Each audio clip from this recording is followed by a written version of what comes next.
Ibtu Rudiana ternyata pernah datangi rumah DPO, tapi mendadak lupa.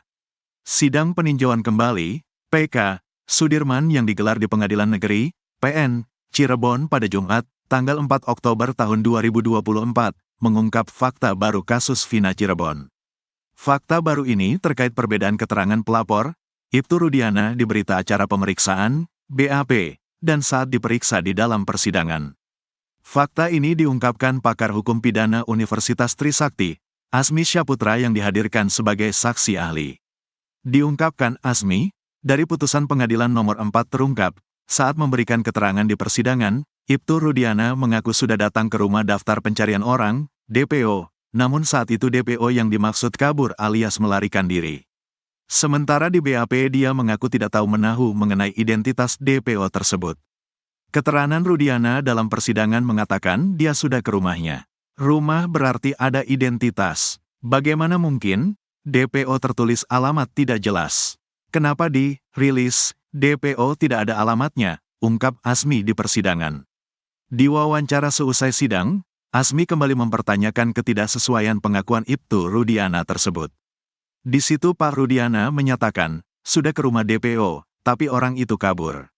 Artinya kalau produk DPO, kalau orang sudah mengacu pada rumah sudah jelas.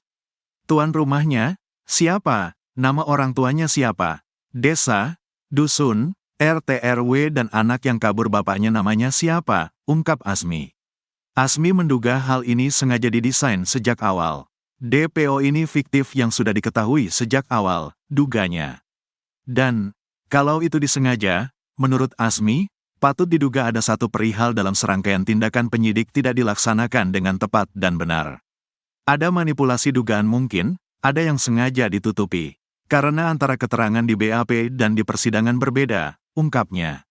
Lalu, bagaimana dengan pernyataan polisi Polda Jabar yang menyebut dua DPO yakni Andi dan Dani yang fiktif?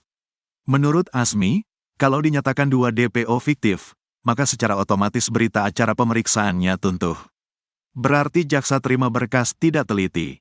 Runtuh dakwaannya, sesuatu tidak ada, diada-adakan BAP tidak sah, berarti runtuh. Patut diduga ada sesuatu di sini, tegasnya.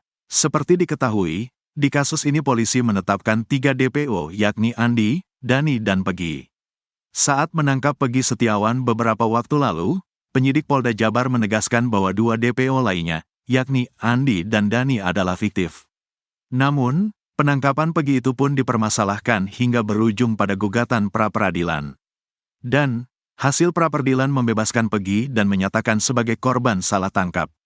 Artinya, hingga kini 3 DPO yang ditetapkan polisi itu belum satu pun yang ditangkap.